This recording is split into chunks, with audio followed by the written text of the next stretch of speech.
Hello, God bless from Up Ministries. It's me, Dick Jr. I am coming to you today to read you 2 Kings chapter 16.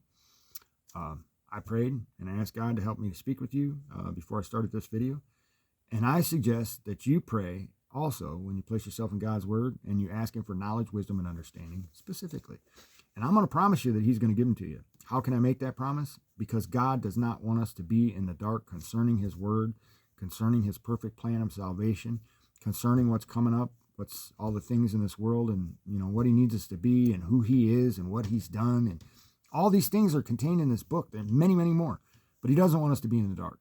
So, that being said, I'm going to go ahead and get started here in chapter 16 of 2 Kings. In the 17th year of Pekah, the son of Remaliah, Ahaz, the son of Jotham, king of Judah, became king. Ahaz was 20 years old when he became king, and he reigned 16 years in Jerusalem. And he did not do what was right in the sight of the Lord his God, as his father David had done. But he walked in the way of the kings of Israel, and even made his son pass through the fire according to the abominations of the nations whom the Lord had driven out from before the sons of Israel. He sacrificed and burned incense on the high places, and on the hills, and under every green tree. Then Rezin, king of Aram, and Pekah, the son of Remaliah, king of Israel, came up to Jerusalem to wage war, and they besieged Ahaz, but could not overcome him. At that time Rezin, king of Aram, recovered Elath from Aram, and cleared the Judeans out of Elath entirely. And the Arameans came to Elath have lived there to this day. So Ahaz sent messengers to Tiglath-Pileser, king of Assyria, saying, I am your servant and your son. Come up and deliver me from the hand of the king of Aram and from the hand of the king of Israel, who are rising up against me. Ahaz took the silver and gold that was found in the house of the Lord and in the treasuries of the king's house, and sent a present to the king of Assyria. So the king of Assyria listened to him, and the king of Assyria went up against Damascus and captured it, and carried the people of it away into exile to Kir, and put Rezin to death. Now King Ahaz went to Damascus to meet Tiglath-Pileser, king of Assyria, and saw the altar which was at Damascus. And King Ahaz sent to Urijah the priest the pattern of the altar and its model, according to all its workmanship. So Urijah the priest built an altar according to all that the king Ahaz had sent from Damascus.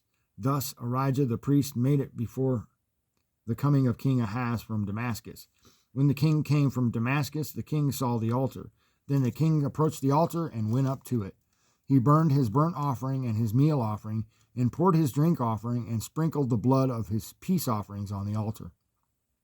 The bronze altar which was before the Lord he brought from the front of the house, from between his altar and the house of the Lord, and he put it on the north side of his altar.